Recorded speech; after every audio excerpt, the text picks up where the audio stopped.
Hello there. We're here to tell you that we have so much more to offer you now at our Mixed Tees store. Not just t-shirts and hoodies, but we do have plenty of those, and new designs for that matter. You can also get mugs, and of course our brand new limited Amber Turds stained blanket. That's right, just for your bed or wherever you need it. So head on over to Mixed Tees now and get all your apparel and goodies from Midnight's Edge. Entertainment news today. You're such a dragon gay. Everything sucks and it's no good. That comes out of Hollywood. But there's one place you can go to get all your news and info, and maybe even have a laugh or two. You know it's true. Midnight's Edge after dark is life. One step for nerds and geeks, we will survive. From Star Wars to Jurassic Park, it's Midnight's Edge after dark.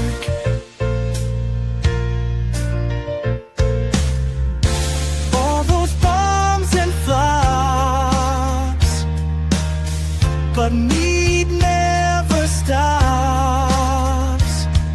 We will keep going through the night as we keep up the culture fight. Midnight's Edge after dark is life. We stand for nerds and geeks, we will survive. From Star Wars to Jurassic Park, it's Midnight's Edge after dark.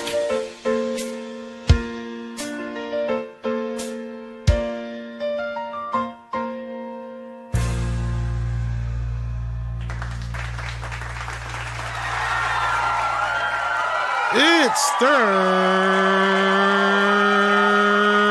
Night Live on Midnight's Edge After Dark, your favorite YouTube program, whether you like it or not. We've got a Canadian back with us again. Hello, CC. Hello, stranger. How you been, buddy? I'm doing all right. Finally got around to rebooting my channel. Therefore, CC Karaoke returns. That's right. So share the link in the chat and let everybody know you're back up and running. So, Oh, yeah, I can do that, can't I? Wrench power. Awesome sauce. That's right. Yes. So let everybody know. Is this a whole brand new channel you put up together? Like, let everybody know. Well, kind of I got what happened, the old existing channel is still here, but I created a new channel called CC Karaoke X. And so I have two channels now, just splitting the content depending on the ownership and all that. So Yeah, one person's one band's business doesn't have to impact the other quite as much. You know? Right. I was going to say, I was kind of setting you up. I didn't know what you wanted to kind of reveal or talk about what had happened before, because that's up to you. But if you don't want to, all right. But you started a new channel mainly because of some issues you were having over, let's say, copyright claims and such.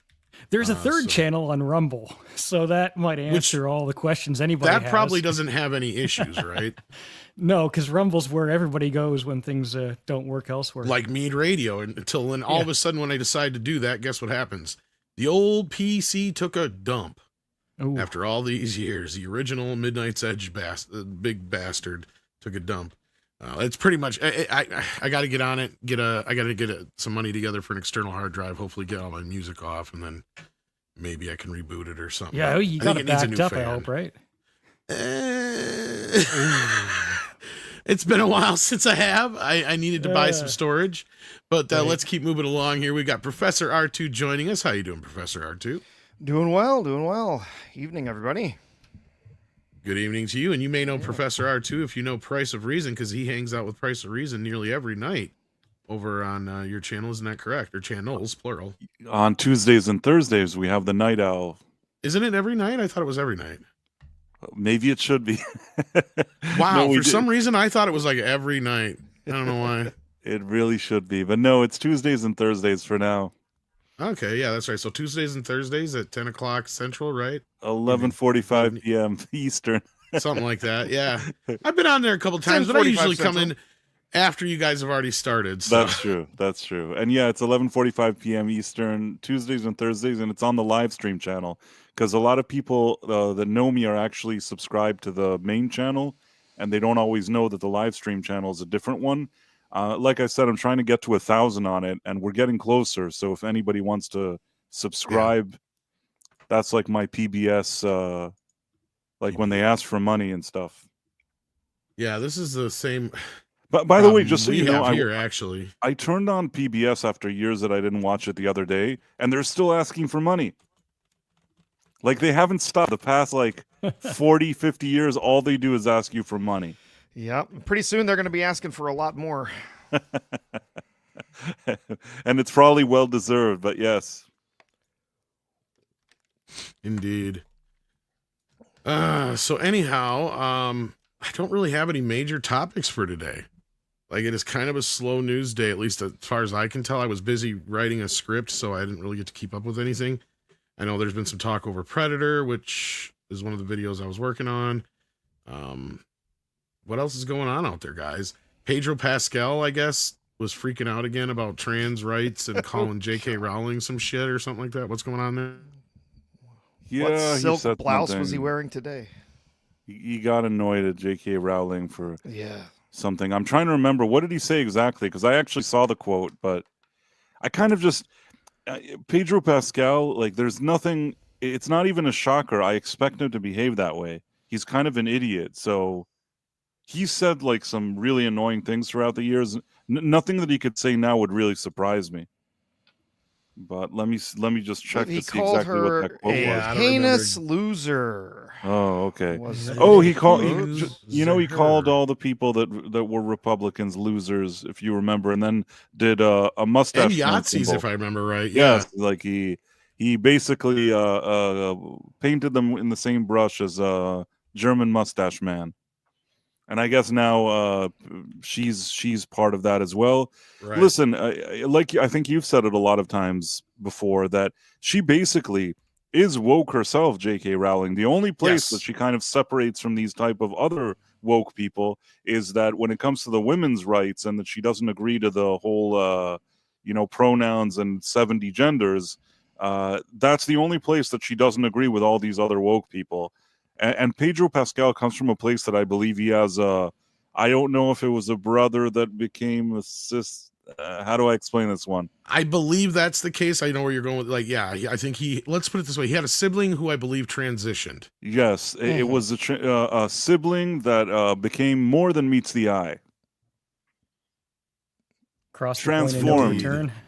Well, I mean, just a sibling who transitioned, I think, is pretty clear I'm enough. trying to get That way us you're not- protected. I'm trying to On all avoid the ends. That is buzzwords. I No, don't but want to that's get the you in direct trouble. way I'm of trying to saying use it, workarounds. and you're not specifically saying what to what gender or anything like that. So I think that's safe. That's my guess. I'm just saying that if he was a transformer, he'd be more than meets the eye. That's all I'm saying. Uh-oh. If it's a he, I don't even... You understand what I'm trying to say. Did somebody call for me? I love hearing my name screamed, especially by really cute guys like Price. You're orange. Orange, you gonna say hello to Optimus Pride? You rude bastard. This is where you're supposed to say hello there. I never Hello even there. knew that Optimus Pride existed until now. Oh, he's an old character I haven't pulled out in a while. I haven't seen that He's character. coming. I may have never even seen that character, honestly. Maybe not. It's been a while since I pulled him out. So all I'm trying to say I is... come all right. I'm just trying to say that Pedro Pascal, he has a skin in the game, and that's why he's probably more vocal about it. Although he's been vocal about stuff that he didn't have skin in the game, and that was also stupid crap that he said. So, really, Pedro Pascal is like everything wrong with Hollywood. We see him in every movie, even though he's not that good. I've said it earlier today. I was telling someone he's a decent character actor. I think Pedro Pascal, the kind that once in a while, if he appeared in a movie, that would be fine. He's not the type of leading man that I think should get every role, and definitely his opinions are usually really hot takes. All I know is the things that I know about him, it's funny the way he acts. But anyhow, we got Nick in the house. I'd like to hear more about that. Oh, I'm just saying he's in the closet. So Pedro? I've heard it Asshole? from Well, yeah. from a couple places now. I mean, Hey, to pass the hole around fits right in line with him. I mean, all I needed to do was to see the picture of him and Oscar Isaac, and Yeah, I was gonna say he's not really. No, but he has hiding it never that much. officially came out and said that he is gay. you know, He's playing the old Hollywood game. And then when the career goes downhill a little bit, maybe he has a few bombs, and then all of a sudden he starts to lose a few roles, and then boom, I'm gay. And then, oh, holy crap. Wow, how stunning and brave. Oh, Yeah, give him a role. he's riding off the fame of his sibling at this point. If he wasn't, though, I would think that he's extremely beta. Yeah, Dude, he's like a Mark Ruffalo type. Yeah. He is soy personified. That guy, drinks skinny soy, gluten-free, vegan lattes for breakfast, lunch, and dinner. Yeah. Mark As Ruffalo much as still Mark- gets work. As much as Mark Ruffalo is an idiot and a dum-dum, and all of his politics are annoying and all that, he doesn't give off the same type of, in that department, vibe as Pedro Pascal. Meaning, he's just like a kind of metrosexual soy man, the Mark Ruffalo guy, beta person. But Pedro feels a step beyond. To me, I know this may be controversial, everything I'm saying, and of course, not that there's anything wrong with it. I don't care what people do. I'm just like an observer, Nick was interested, so I wanted to let him know. Yeah, as somebody who wears that many silk blouses, I think probably we can just guess. You were gonna say something there, CZ? Is it just me, or is Nick looking black? Yeah, he's joined black. BLM recently. He's black.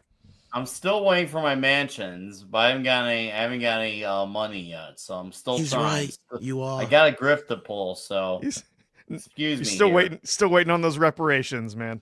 Reparations, mansions.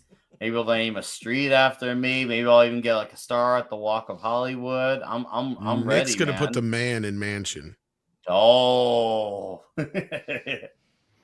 Oh no. Well, we know Maybe even 2 or Pedro's not 3. going to. Oh no. Well, he might want a mansion in him.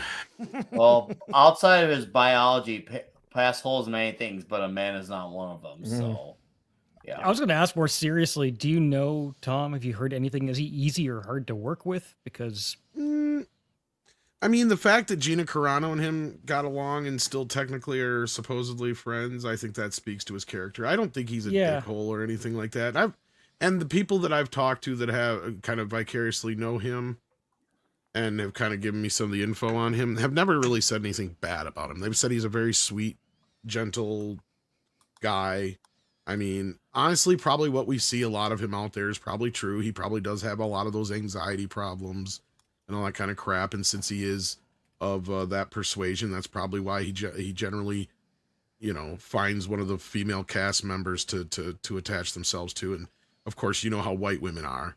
They love to have a little gay boy as a pet. Does Gina Carano really like him, though? I mean, they seem very friendly, and she had always said good things about him. I don't think she's ever said anything real negative about him. She never said a bad word about him. She never said a bad word. And the scene was authentic.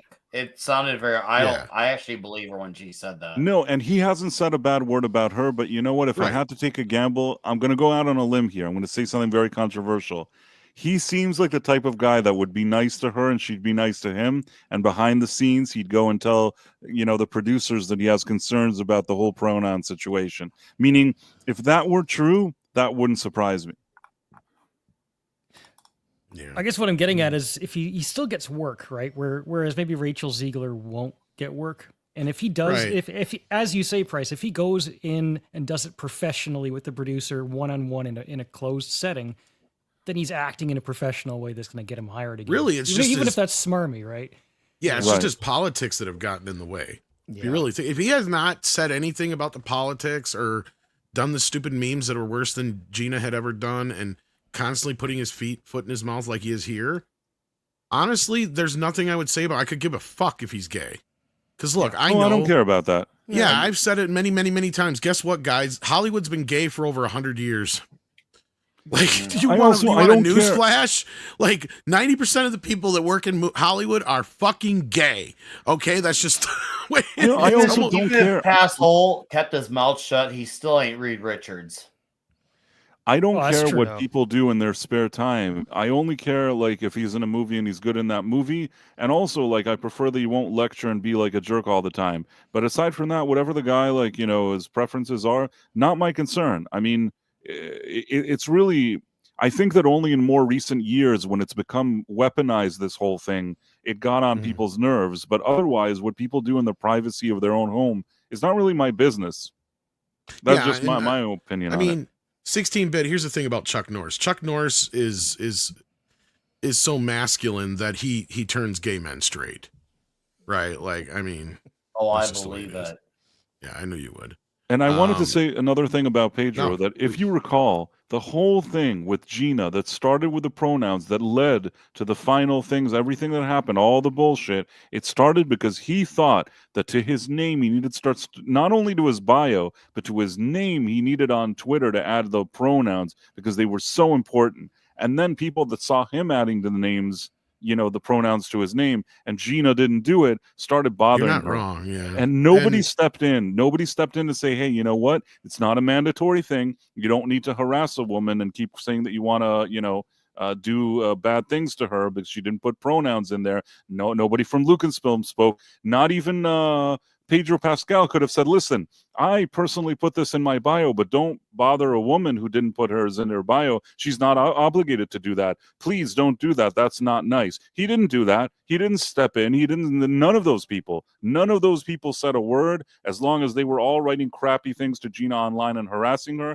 they didn't care. So for me, Pedro Pascal has some kind of involvement in that whole situation, and I wouldn't be surprised, I'm going on a limb again, wouldn't be surprised if behind the scenes, if he didn't pop up somewhere and say, you know what, I don't really love what she did with the pronouns. It's enough that he whispers it to one of those Kennedys or whoever it is. So we don't know. Supposedly he's the one who kind of kept her on a little bit longer because he explained to her, remember, how important it was.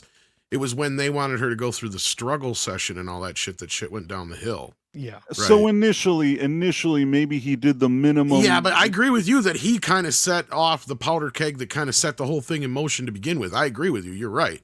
Because most people forget that. Instead of lecturing her about pronouns, he could have just gone and to his Twitter immediately and just said, listen, I decided to do this. I'm not making other people or cast members obligated. Everybody could do whatever they feel is right. Please don't harass her. If he would have done that, I would have said, you know what? Maybe he's a little more alpha. But he didn't do that. You know what I mean? He wore a blouse and lectured her about pronouns. So sorry, I'm not that, like, I don't have that much respect for him. Yeah. Well, let's move on. I didn't even plan on really talking about it too much today. Jeremiah Hembry says to the panel, if Netflix offers you a deal and it's some, I think he means outrageous number of money, would you do a podcast? Well, probably. I'm not going to lie, Jeremiah. I like money. I'd agree to be on your podcast if money was involved. Yeah, I mean, I'm on it now and there's no money involved. Exactly. Think what would happen if there was money. I'll be honest with you, YouTube doesn't really pay that much. Trust me. I love standing on my principles and laurels, but I mean, if you paid me enough money to say that Twilight was the greatest movie ever, guess what? Twilight's the greatest movie ever. It's going to cost you. But now, as far as like certain other things, yeah, I mean, I'm sure you can't buy me off on any price on certain things, probably. But money does talk in a lot of ways. And I mean, if somebody hired me to just read a script or kind of do a basic kind of podcast following like Stranger Things or something like that, sure, I would do that. Why not? Yeah, I guess I'm not quite. I don't see the twist of the question, Jeremiah, unless there is none. Anybody else? I just saw that. I just saw the article about Netflix saying that theaters are yesterday's news again. Yeah, fuck that shit. To save the industry. That guy is kind of annoying sometimes. He is. Yeah. Yeah. Like Theaters you, are in a you tight don't have to spot, rub it sure. in. I get it that you did your stupid thing, but you don't have to rub it in. And at the same time, also, listen, I respect Netflix and their business model and what they've done. I don't think it's bad necessarily, but at the same time, they have changed the way people consume content, and this kind of like continuous onflow of mediocre movies and shows that they just keep like, putting out there. I don't think that that's that great. Sometimes we get something good out of them, but there's also a lot of times that it's something that's not that good. Well, that's part of it, right? I mean, you say, why does Pedro Pascal keep getting hired? Well, because by today's standards, he's actually one of the best, biggest stars in Hollywood. We don't have the stars anymore. We don't have the great movies. Yeah. So that mediocrity actually just kind of becomes the top, right? He's as interesting as oat milk, and everyone's into that right now. I ain't into that trash. You keep that shit fucking away from me. It doesn't have Football enough field beefaroni in away. it. I'll blow that shit up with a bomb. Oat milk. All you leave that trash, put it in the dumpster, and blow it up. All of I it. barely like drinking regular milk just because I'm like, this is meant for baby cows, not people's. Regular milk is good, but then there's chocolate milk from Oberweis, and it's a I revelation. know, right? Chocolate Straight milk up. is just awesome. Oh, dude, like, that, like, anytime, like, Even I bad drink- chocolate milk is decent. You're just like, oh, it's bad, but it's chocolate milk. I only drink whole. I will not drink 2%. I to me, like, I think fads are involved when they make 2% of chocolate milk. I don't know if this is sacrilege, but I do powdered milk. Ugh. It's more forgivable. You're Canadian, so I don't know if that's okay. I guess that's okay. It's just a chore to have like milk in the fridge and then have it go bad because I don't drink it fast enough. I have that problem because I'm a single dude too, but I just buy the smaller jugs. But I rarely ever drink milk. Like I I rarely don't really even have drink milk milk. in my I only use refrigerator. it on cereal, really, and if I have to for cooking. Otherwise, I don't drink straight up milk unless it's chocolate milk. But I rarely even have it in my refrigerator. It's like it's a rarity that I would even have it. anyhow, this was sent to me. I thought this was pretty funny. The girl was something extra.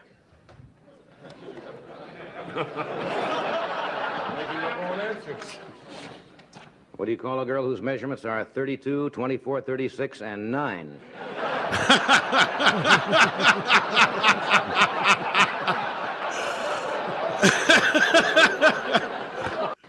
I can't believe they got away with that one.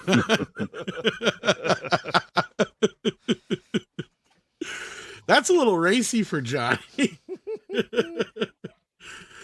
I think if you watch those old programs, you see a lot of things that kind of, once in a while, but usually Oh, yeah. Johnny's not the one making the joke. It's usually Yeah. somebody else making the joke and him reacting to it, more or less. But and he'll throw like a little one-liner in there once in a while. This was super safe back in the day. You know what I mean? I think Kind that of, yeah.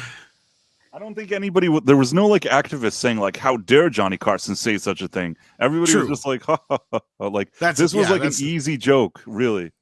Yeah, you're not wrong. Yeah, you're not wrong. How dare you joke about the female penis, Price? It can make a baby. Oh, Lord. We got Corleone Rogue, who's a new member. Let's see what it says here. Welcome to the minimum effort puppy level. That means you get a sticker. Let's see here. Where's the sticker? Minimum effort puppy. It's maximum. There we go. Minimum. There you go. He's working the treadmill, barely. And his buddy's just happy to be there. And then you got Pilgrim Media, who says, Epic Universe versus Disney. How bad is it for Disney? Oh, it sounds pretty bad. Ooh, I would Sounds say really bad, yeah. catastrophic. If Disney is lowering ticket prices, they know things are really, really looking bad for them. All of the early reviews that we've seen, I don't know which ones you might have seen out there, but some of the early visitors, people who've gotten to check it out ahead of its official opening, they are blown away by what an incredible park this is. Some of the video early stuff that's come out, some of the animatronics are some of the most impressive things I've ever seen. It's blowing me away. I'm not going to be able to make it this year, but we're actively planning our trip to go see everything there in Orlando next year. And yeah, the Epic Universe Park is on the top of our list. We cannot wait. I kind of feel like going there. Like I wasn't even in the mood until I saw those videos of it, and it looks great. You heard it here. Night Owl Meetup next year. How will anybody recognize this? We'll go there and we'll just hang out and we'll say that we're there, and the whole day people will be trying to find us. I will look for a fish with a crown and huge balls. So I'm cheap, so if it's $200 a ticket, I'm not interested. It's way too freaking expensive. I mean, I'm interested. Don't get me wrong. I think what Universal's doing is awesome, but I ain't paying $200 to walk through the door and stand in line for 90 minutes. Yeah, I think that's where Drunk 3PO is right now, and he said something about standing in line for a long ass time. But yeah, I mean, hey, it's gonna be big. I think it's gonna kick the shit out of, like, if I was a kid and I was given the choice right now, I would definitely have to pick Epic Universe. So, like, at this point, I think Disney's screwed. Yeah, I think I would have liked Rivers of America, right? But I guess that's now a parking lot. Not Which yet, one? but I think it's coming soon. Yeah, Rivers of America. All right. I think, yeah, Well, that'll pretty really soon. beat New Universal's parking ass, lots. won't it? Yeah. By the Yeah. way, did they work out that whole situation with Florida and the lawsuits and the things, or is that still I believe ongoing? so. I believe that's all been kind of sorted out. So are they now their own tax-free entity, or is that been taken No, away I from don't think so. I think that was taken the other away. way around. Yeah, they were their own special interest area that could develop their own stuff and basically have their own government in that area. That is now gone. They have lost all of that, the tax havens and everything that they had there. And yeah, it's been a real mess for Disney. So at the end, all that stupid crap that they said with "Don't Say Gay," which wasn't even the name of the bill, and it was just a bunch of crap that they shouldn't have gotten involved in. So because of that, they lost it. Correct? They did. Yep. That special tax district that they had before is now gone. And It's funny though. there's a new group now in charge of that area. There's still like an area, a group or whatever that's there, but now there's totally different control over that, and Disney does not have sway. Well, as we kind of found out, a lot of what was going on in there was not kosher. It was not actually okay.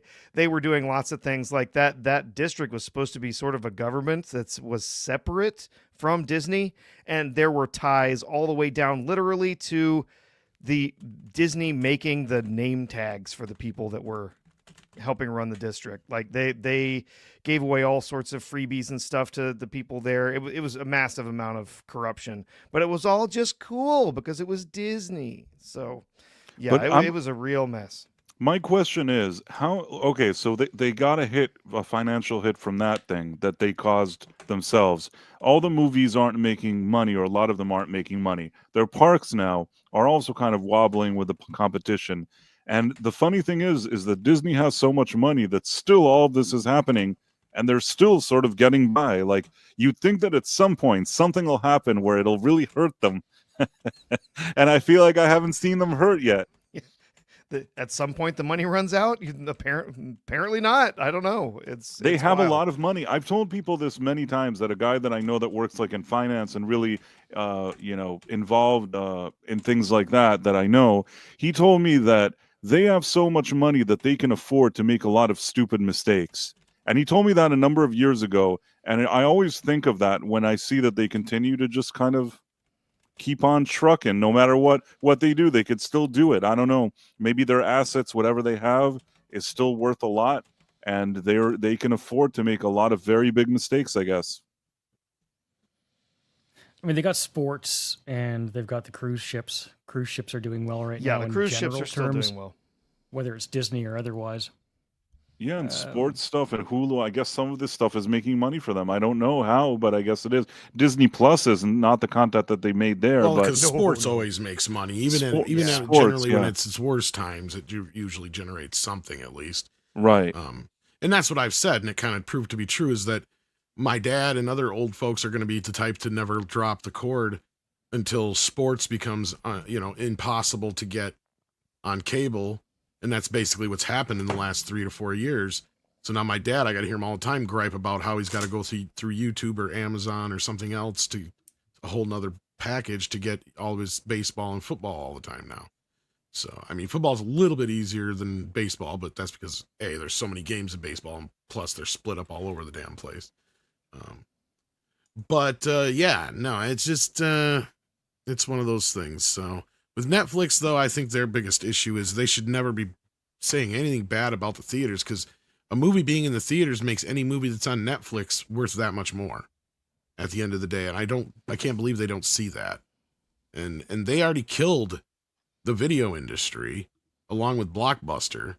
So, I mean, I can't believe that the studios weren't seeing through the trees and seeing like, yeah, these guys may be buying our product right now, but how long until they just start making their own product and don't buy our product anymore? And that's kind of what they're getting to. Especially now that most of the studios have created their own streaming package, or streaming site. Anyway, Pilgrim Media says they don't own the diamond in the chain Tokyo. What's that in reference to? I have no idea. Disneyland Tokyo? Maybe. Yeah, they do own a share of it, but not the whole thing. And so decisions there as to what rides are going to go in and changes that are going to be made, they have to kind of go through the local people there. And so they've still got some of the rides that have been taken out of the Magic Kingdom and stuff over here. So so did anybody watch Andor? I did, yes. Yes. No. I was interested, and now I'm not. So the latest talk is all about the sexual assault. Yes.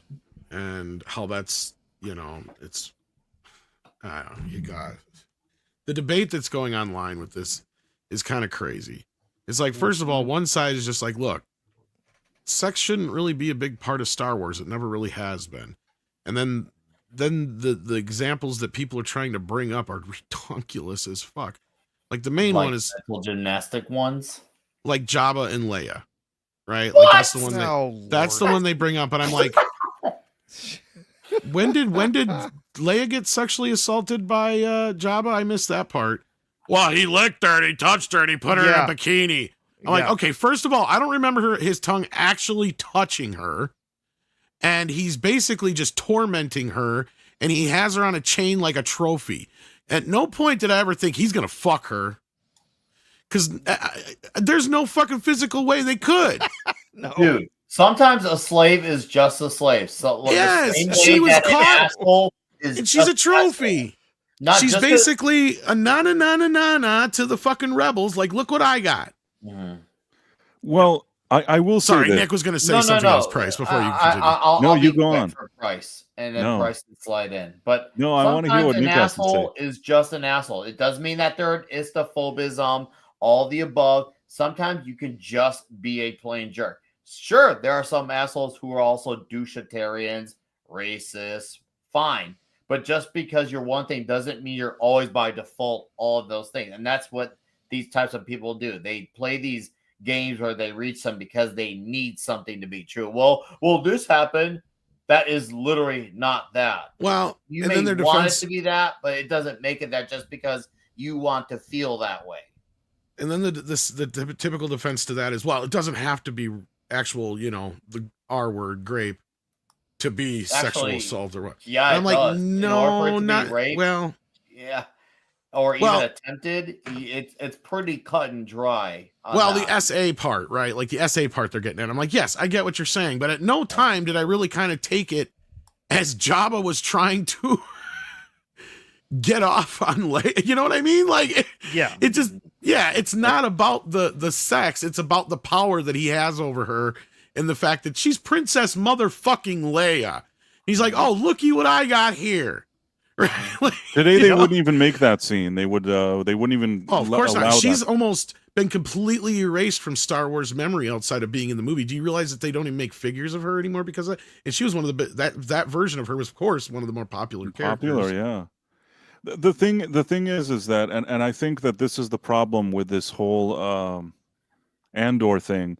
There could have been ways of implying that something like this was happening without having to show it as much as they did and have her say that word and have her discuss it the way they did. Basically, from doing something that could have been implied, they went full on sledgehammer. And not only with that, they also did that with, like, other current day politics that they injected into that thing. And I think that Tony Gilroy, it's too much. If I had some criticism in Andor season 1, it was very slow at times. It was boring, but there were some moments that I did think were pretty cool. I wish that he would have picked up the pace and cut out a lot of the fat there, which he didn't do. But somehow in the second season, he learned all the wrong lessons and he focused more on current day politics, made it slower, more boring, and more annoying. And I don't know. I understand people are saying, oh, Chris Gore said that episode 6 is good. You know what? This thing, I don't know how many episodes there are, but I sat through 3 of them and they were terrible. And for me to have to sit until episode 6 for something good to happen is really asking a lot of me. I don't know him personally. Like, I know of him. Obviously, him and I have many mutual, like, friends, acquaintances, peers, etc.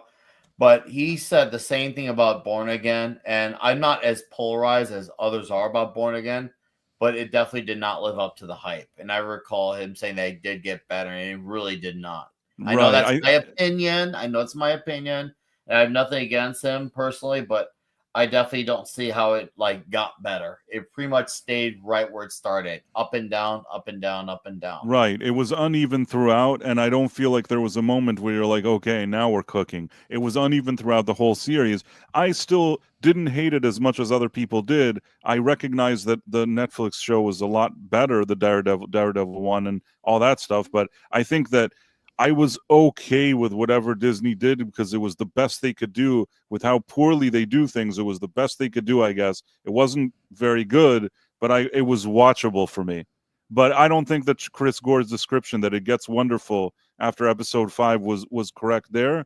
And I don't know if it's going to be correct in this case. I don't have anything personal against Chris Gore. Like you said, I know a lot of people that know him, and that's totally cool. And if you like him, that's fine also. Have nothing bad to say about him. I just disagree also, like you said, with Daredevil. And I'm taking what he's saying with this one with a grain of salt. In any case, though, you shouldn't have to watch 6 hours of programming before something gets good.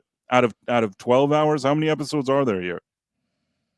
I think there's 12 episodes, I think. Well, yeah, there's. Should we have to watch 6 out of 12 hours before anything becomes interesting? I think that's not a good sign. And on the Jabba note with E-Clay here, he says he had a human fetish that's established. Yeah, but, like, to me, that's almost like the Godfather having cats around. He wasn't going to fuck them. Right? Like, he just liked to pet the kitties. But, I mean, I guess, yeah, all these people keep throwing this shit about the books. Look, the books were one thing, and that's some hentai fucking weird shit.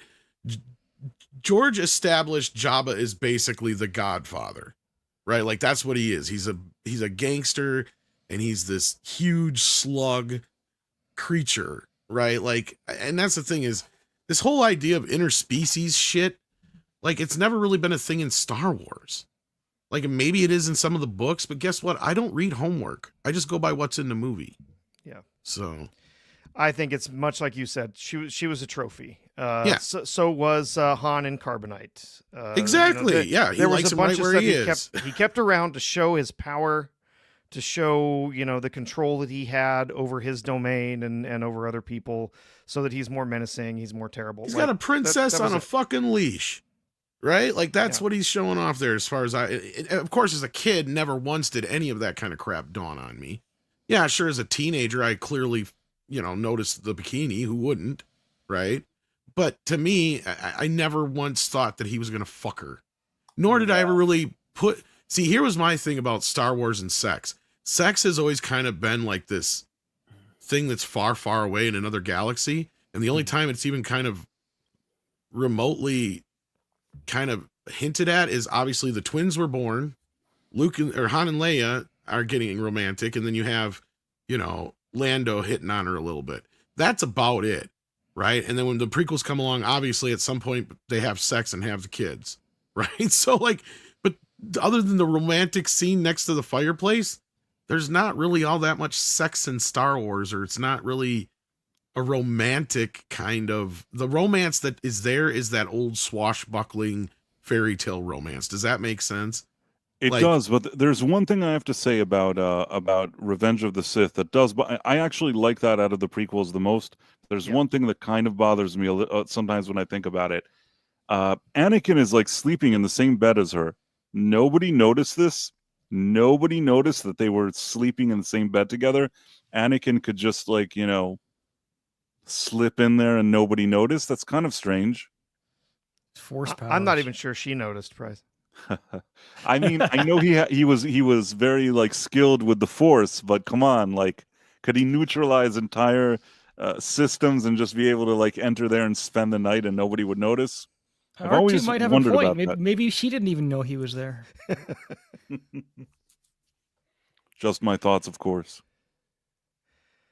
No, I just shared this because I think Star Wars Theory put this the best from anybody that I've read, anyways.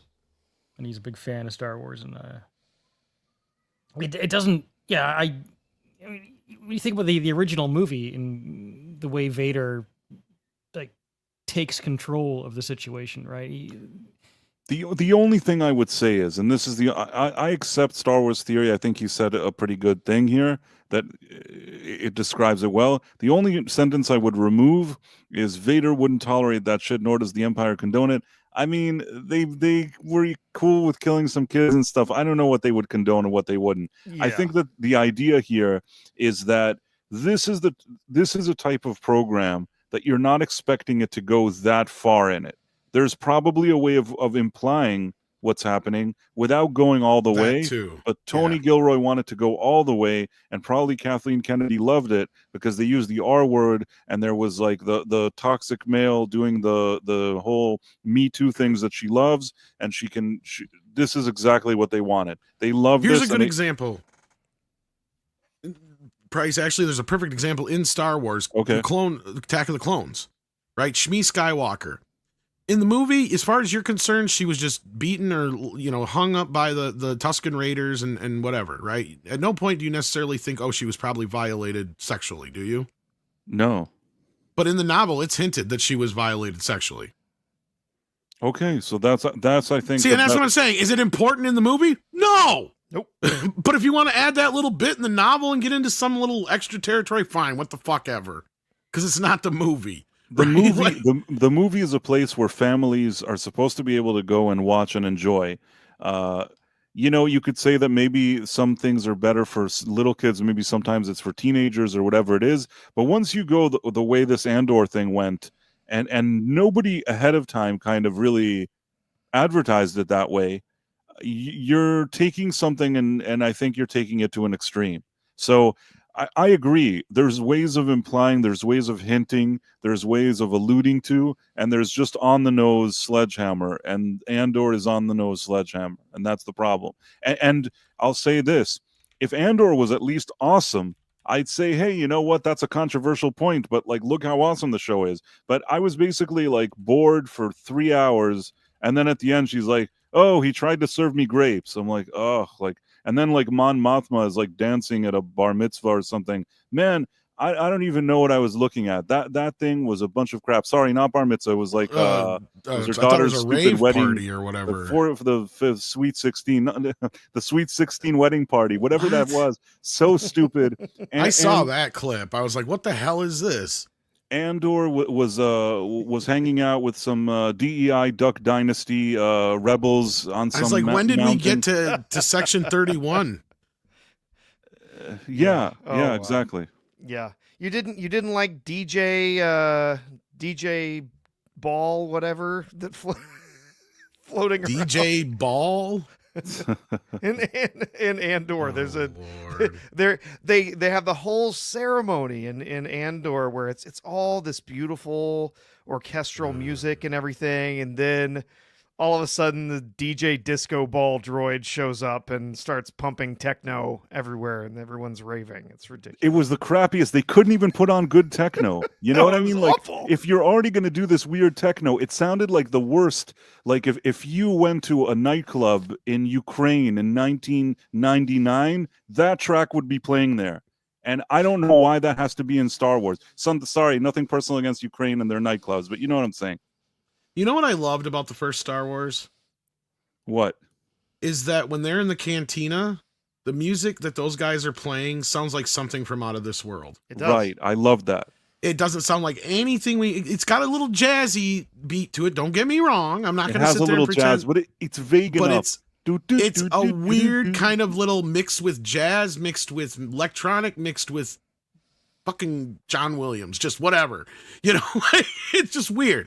And then you get to Return of the Jedi, and here's where the problem starts to come in. Even the original version, though, I prefer the original version over the fucking Jedi Rocks bullshit with Yuz'em. Oh, I don't like Lord. that Jedi Rock thing. I'm going to be honest with you. At least the original one was more of a funk disco kind of thing. I with have an issue with Sice noodles Jedi than- Rocks. Have an yeah, issue the with Jedi Rocks Rocks was until worse. this day. Yeah.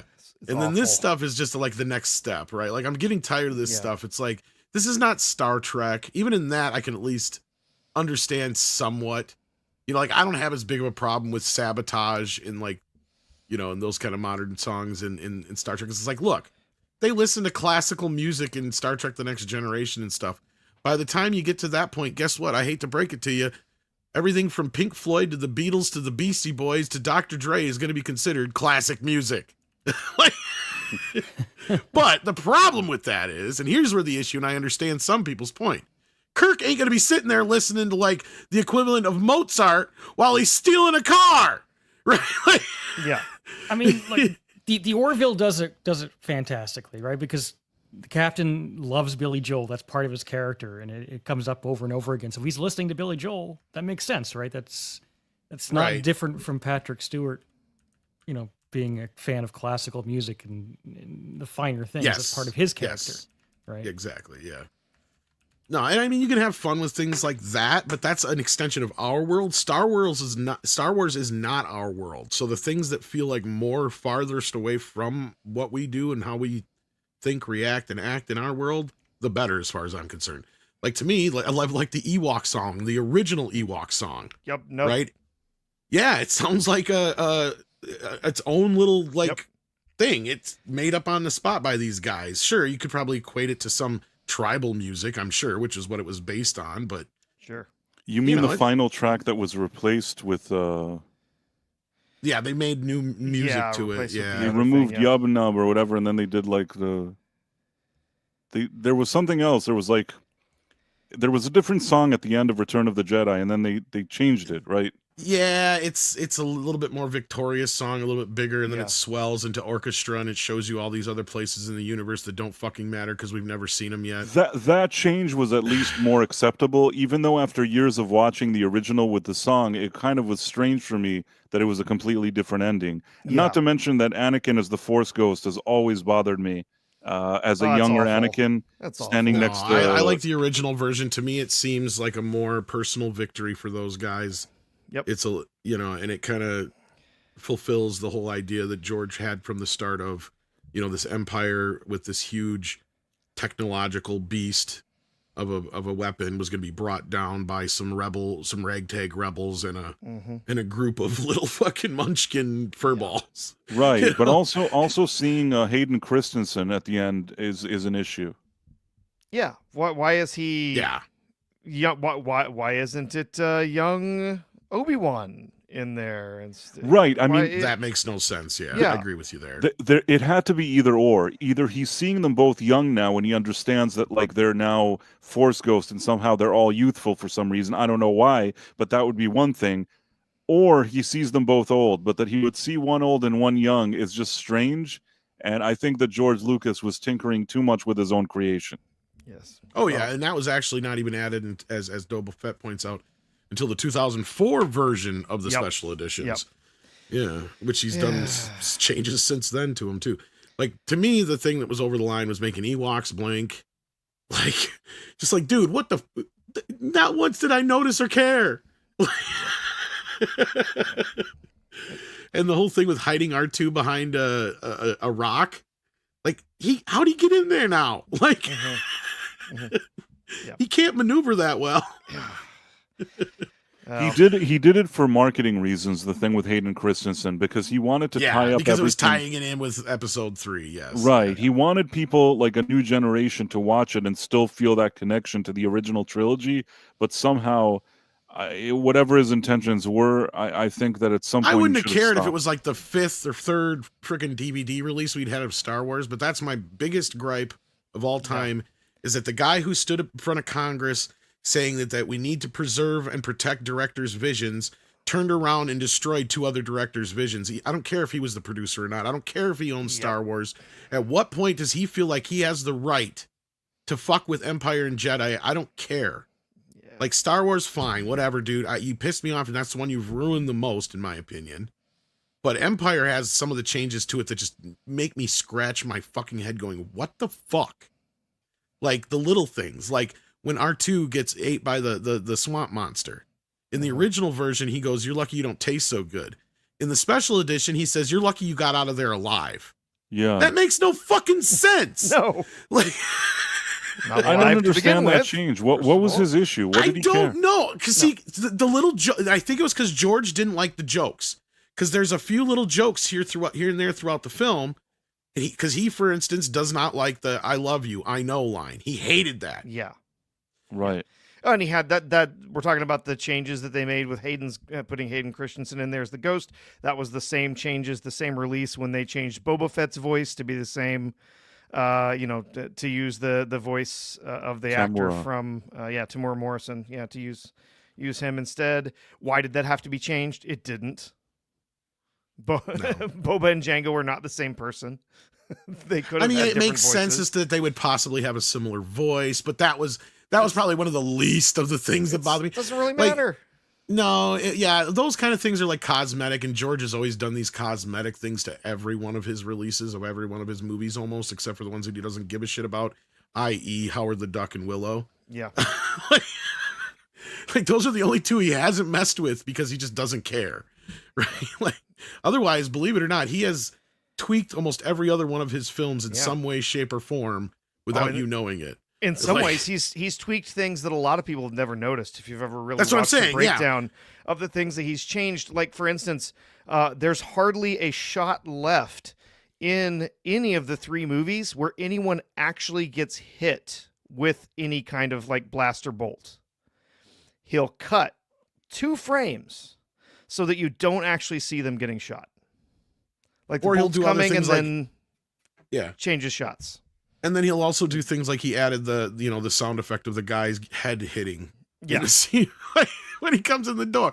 Like, and little things like that I don't mind, but and then there's no. That's the worst. Yes. That's the worst. It's the worst. And Luke yelling. Why is Luke yelling when he drops down the that never made any sense to me. He shouldn't be. He's yelling. doing It's it. the worst. He's doing it on purpose. So why would he be yelling? Yeah. Right? It's like him just basically saying, "All right, I'm giving myself over to the Force. Exactly. Either I'm going to live or I'm going to die at this point." Like, he that's gives it. himself into his fate, and so he would not be yelling. There's no reason to yell. It's stupid. Oh, God, I hate that. Yeah, and look, I didn't mind Cloud City as it was. It did not need to be opened up. No, not at all. To me, it looks weird, and I know Flash and I get into this all the time about Yellow Flash.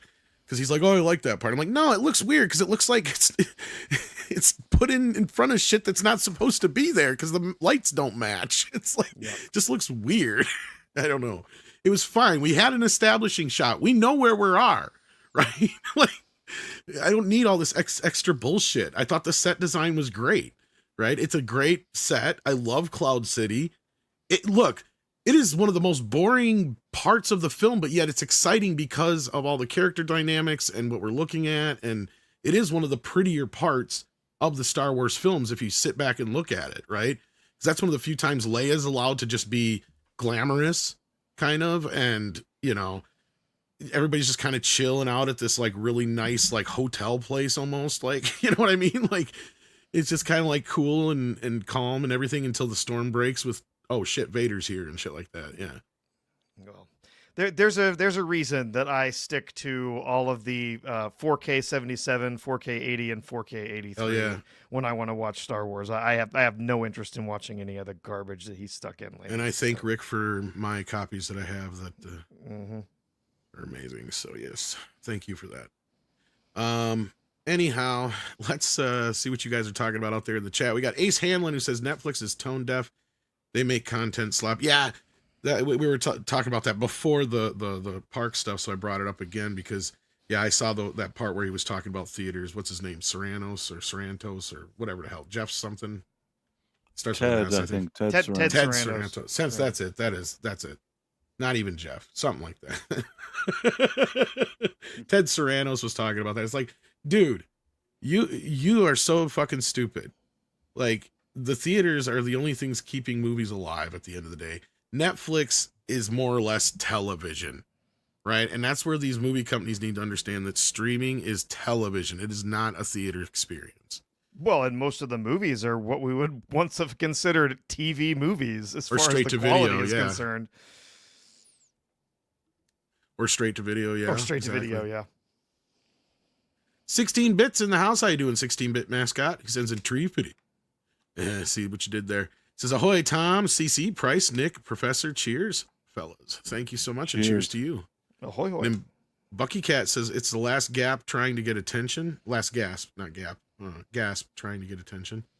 Yeah, there's that too. Mm-hmm. Then Go 141 sends in MX 50, which is either pesos or dollars. Why does the fandom refuse to die? Disney keeps pissing in people's faces and stomping the property. How invested can fans be? Well, then the original fans, for the most part, like a large swath of them, are gone. You have probably what? 10, 20% at best, and that's even probably being very liberal of the original fan base left over who will just take anything they can Star Wars just because Star Wars. But otherwise, the fan base they have now is all they've gotten. They did succeed in bringing in a new fan base, but they basically excluded the rest of the fan base on top of it. So now all it is a bunch of 20-year-old shippers. They Bud Lighted themselves in a way. Yeah. And that's what the Acolyte was made for, was this audience that they supposedly created that isn't a big enough audience to make the show really a hit at the end of the day. Yeah, now So they you have just some weirdos watching it. Yeah. Yeah, They got at what least they people- wanted. They got a new audience. A very Right. small one. Exactly. A very small, weird one. Mm-hmm. And I'm not trying to put anybody down. If you're into like hentai and all that, like that's fine. But that's what that stuff was meant for, right? Star Wars was not made that way, right? Like this is the perfect example of everything that we have had a problem with for the last few years, where our IPs are being hijacked by these people and then turned into something they're not. That's the problem we're having. So, yeah, shippers and reaction grifters. Well, pretty much. I mean, sure, there's some regular fans still in there. I'm not trying to discount anybody, but even some of the old school fans have had to admit things like Acolyte and crap like that were crap. You know, so I mean, they finally came around. Obi-Wan was a big point for a lot of people, where they finally had to say enough is enough. You know, so Yeah, that was Ahsoka for me. yeah. My tiniest bit of hope finally died. I had with my Ahsoka moment when I saw that Clone Wars movie in theaters, Yeah. that animated one, and he's like, "I'm gonna call you Snips." I'm like, "What the fuck is this?" Like, I'm gonna I call just you got Sky bamboozled. Guy. yeah, I just got bamboozled into watching a fucking pilot episode of a TV show, didn't I, George? I mean, it was Obi-Wan for me, but then I went back around and I started getting into the X-Wing series, the novels, because I never very good, yeah. read a lot of the novels. But I was like, okay, well, we're not getting any new Star Wars unless you think Disney is somehow Star Wars. It's not, right? But we have all this old stuff, 100, 150, however many books there are. And I was just blown away by the quality of the dialogue, especially the dialogue between characters in the X-Wing series. I was just like, wow, this is just spectacularly written back and forth characterization and dialogue. And it's like, okay, you spent billions of dollars buying this franchise, which includes these books that you could have spent 10 years making. Well, there's 10 books. You could have spent at least 10 years making Just a like with television Marvel, series out of, with like just top level writing in these books particularly. I mean, I'll stand by that. Yeah, you have to turn it into a script, but it's like you have top. And how much do we need top level writing in Hollywood right now? You just bought some. You could have turned it into 10 seasons of a television show, and it's all there right for you. I don't know what you're talking about, CC. KK told us that there was absolutely no material at all for them to work with when it came to making new shows and stuff in Star Wars. That they had to start from scratch. Yeah, because they just pretended none of it existed, so they had nothing to work with. I will never forgive them for just brushing off Heir to the Empire. That brought back Star Wars in the 90s. It launched the EU, and there's a reason those 3 books are stellar. They captured the characters perfectly. They captured the universe. Timothy Zahn did a great job with those and introduced one of the best villains. But of course, they have to sort of pick and choose what they want, and then they take Thrawn and stick him into Ahsoka, and he is an absolute embarrassment. So it's infuriating. Well, it's twofold. You have 2 issues here. You have it's kind of like with Marvel and all these other things. First of all, they don't want to have to pay the people that wrote these novels and created these stories and characters, right? Yeah, they just want to pay somebody else. They like those ideas. They like the ideas, but at the same time, you got a bunch of writers and up and comers in the industry whose original stuff is not being paid attention to, right? Like I've said it a million times before. My old writing partner used to bitch all the time. He goes, "I am so sick and tired," because he was black. He goes, "I'm so sick and tired of hearing, I want a black writer and a black perspective and a black director for all these things." And he goes, "And I got a stack of scripts right here from the black perspective from a black writer who are waiting to be directed by me, a black director. But Hollywood's not interested in them because they're not a Marvel movie." Right? No, so like they're not a Minecraft movie next. Whatever. Exactly. Like that's the problem is like they claim they want these things, but they don't. What they want to do is take over these properties because and the guy, and I forget his name offhand, but the guy who was with Kevin Smith on the He-Man show flat out told us this shit. And I said, here it is. This is exactly the way they think, right? Because they were asked, why didn't you just create a brand new black character in He-Man instead of taking an old created character already who was white and red haired and turn her into a black lady? And he said it flat out because we knew that we didn't think anybody would relate to a new character, but you would pay attention basically if we did this to an old character in so many words. I'm paraphrasing. It's like, yeah, that's the way these fuckers think. It's like, you're stupid. No, all you're going to do is turn everybody off on both sides, right? It just doesn't work. And it's the same problem that they're doing to everything else. It's like, and that's just one of the many issues. ActionCom here brought up a $2 super chat to bring up this story here. I know a Cowboy Bebop actress who has regrets. Speaking of changing the source material and how the character is presented, they didn't race swap her, but they sure did take away her femininity. Netflix Cowboy Bebop star says studio need to do better job at valuing IP following series cancellation. Well, you helped get it canceled. After one season, Netflix canceled its live-action Cowboy Bebop adaptation. Star Daniel Pineda believes the series deserved better. Yeah, better than you, maybe. I don't know. 2021's Cowboy Bebop, starring Pineda, John Cho, and Mustafa Shakir, was based on the cult favorite 1990s Japanese anime series of the same name. The first season spanned 10 episodes and ended on a cliffhanger, leaving audiences wondering what would happen next. But it never came, as Netflix canceled the series shortly thereafter. While attending the red carpet for the new film The Accountant 2, Cowboy Bebop's Daniel Pineda, who played Faye Valentine, commented on the series' abrupt cancellation by Netflix. In an exclusive interview with the direct, Pineda began by stating she has so many thoughts on the subject and said she believed the studio should do a better job valuing anime IP, particularly something like Cowboy Bebop or Alita I don't know what ATLA is. I thought that was Alita for a second there, but yeah, I don't know what the hell it is. And One Piece, and which Netflix also owns live action adaptations of, which is a special thing. What is ATLA? Somebody help me out here. Which one's that one? Airbender, the last Airbender. I don't know. Might be. I have no idea. I don't fucking know. Avatar, I feel the like Last these Airbender. I think you're right. Okay. Avatar: The Last Airbender. Yeah, that's probably what it is. I feel those animations, they mean so much to people, and they're so personal.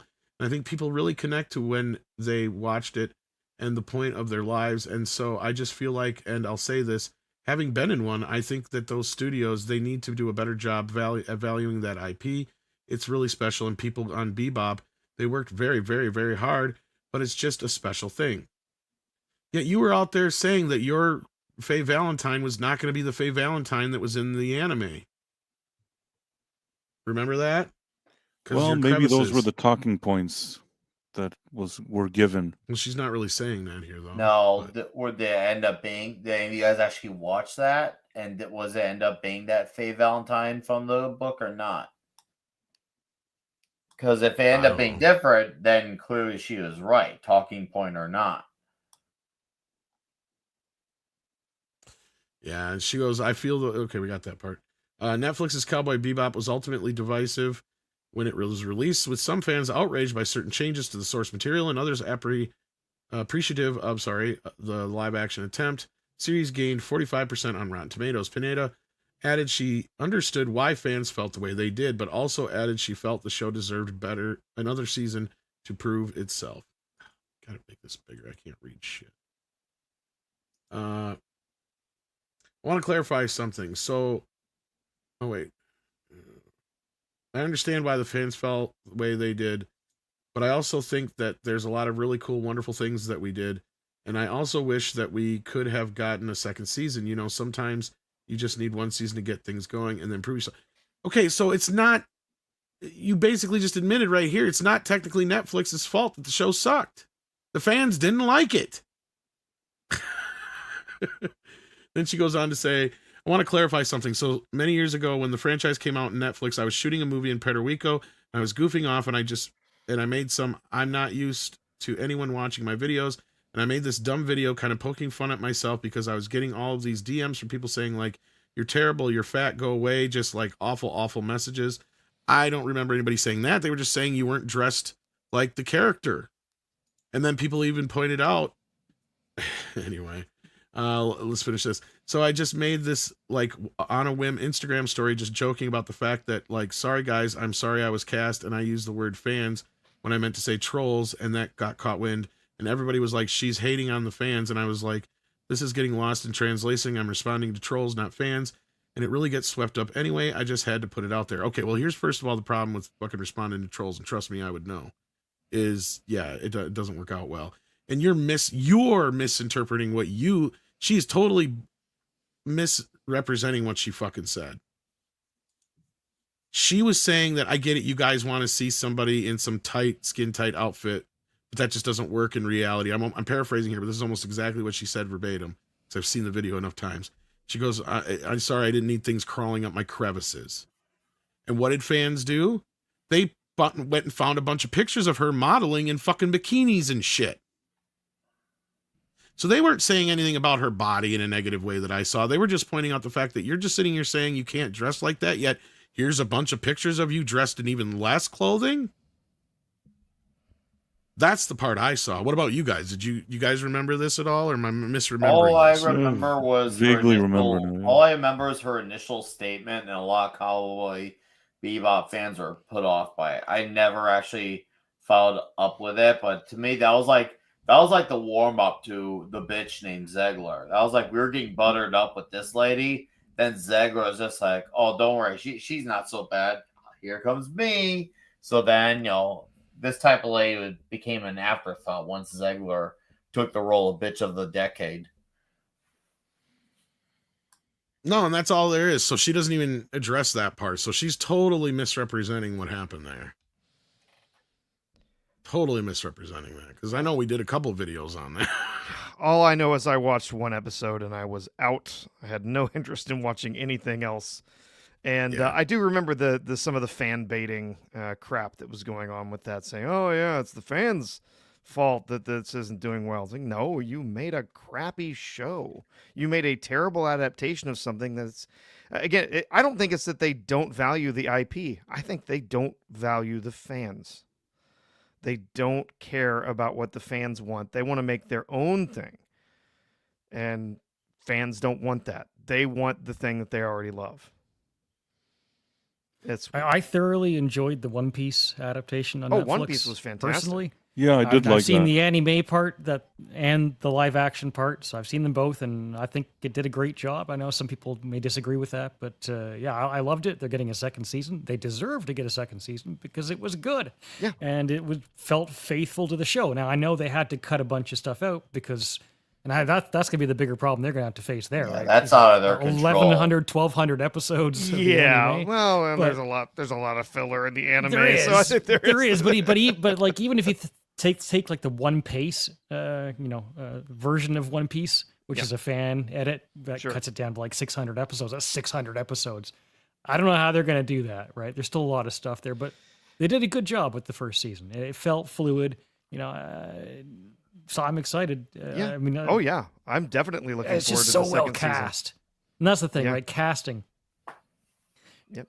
And they had the original creator involved in the process. They did not take it away from him and do their own thing. The original creator of the anime is there. He's helping direct the story and helping with the casting, making sure that everything feels right.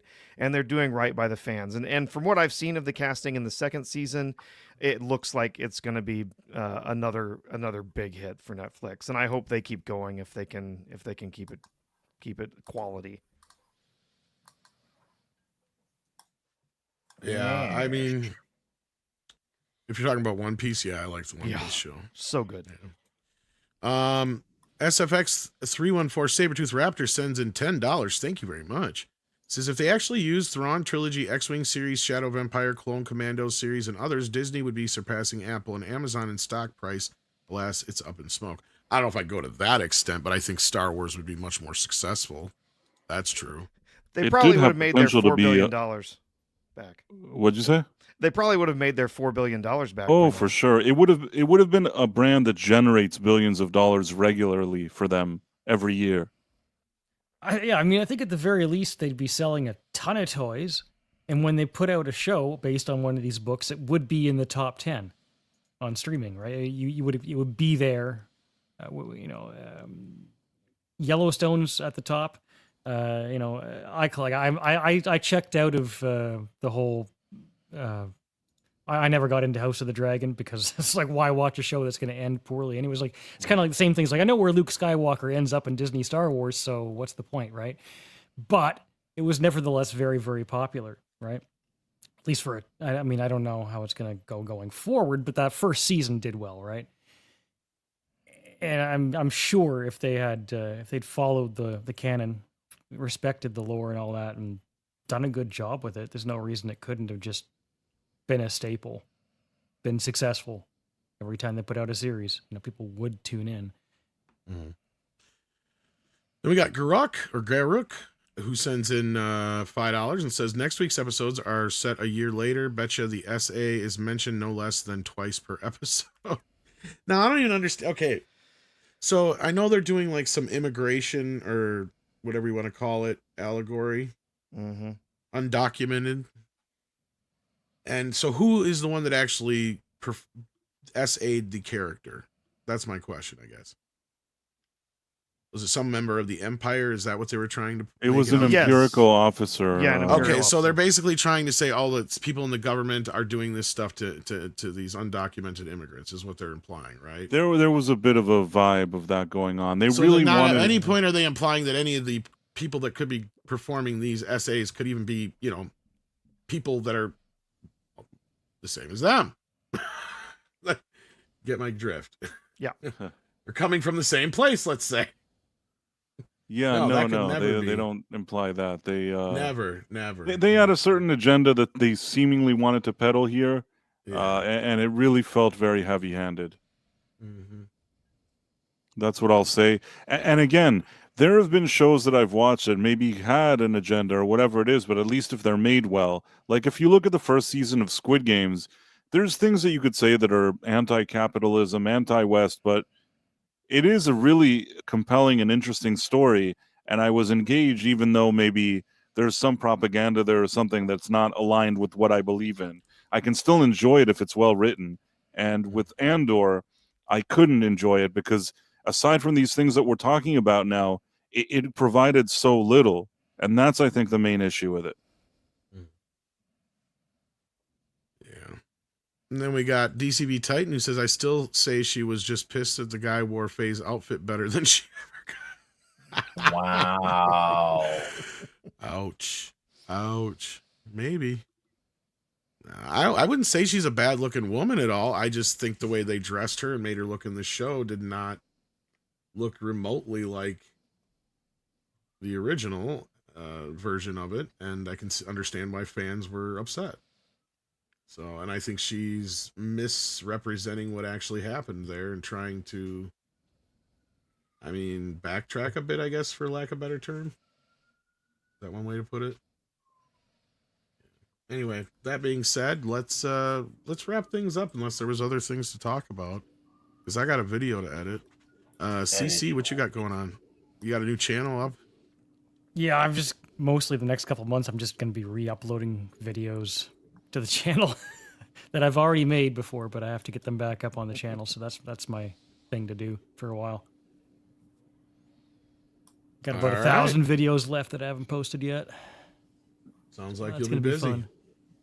Yeah, open save file, convert into MP4, upload to YouTube. It's just brain numbing work, but it'll get done. Yeah. CC Karaoke Extreme. That's your new channel. What about you, R2? You got anything coming up? No, nothing real big. I'll be hanging out with Price on the regular Tuesday and Thursday evenings, 10:45 Central, 11:45 Eastern on the Night Owl. All right, sounds good. Yeah, and in the spirit of that, Price, I'm just sharing again my live stream channel, trying to get to 1,000. You may be subscribed to my main channel, but you should really subscribe to this one that I just shared.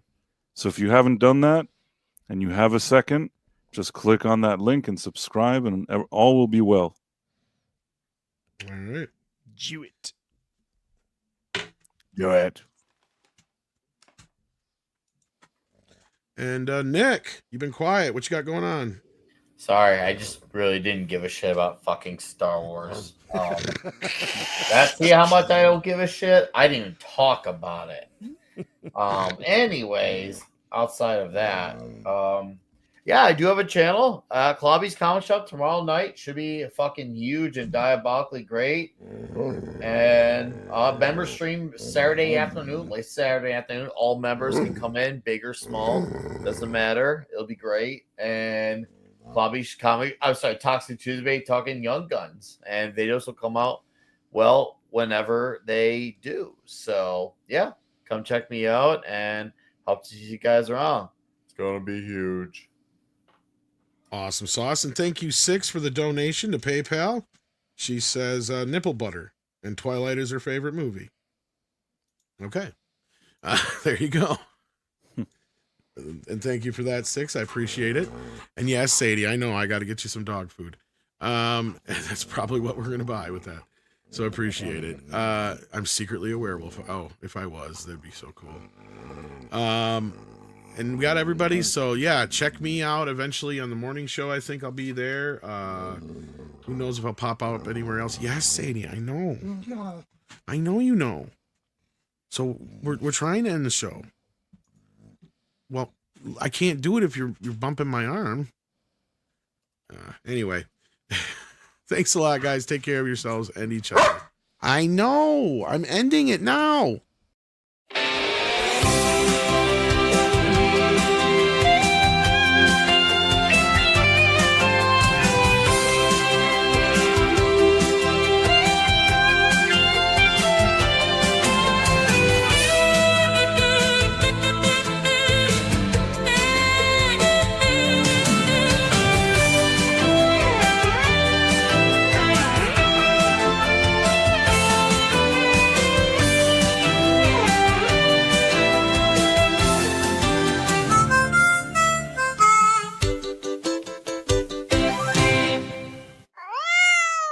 Cute kitty. Available now for the first time ever on DVD from Midnight's Edge After Dark Productions. It's My Two Dads, the complete first season starring Mexican Iron Man Tom Connors and Culture Casino. Available now for $19.99 while supplies last.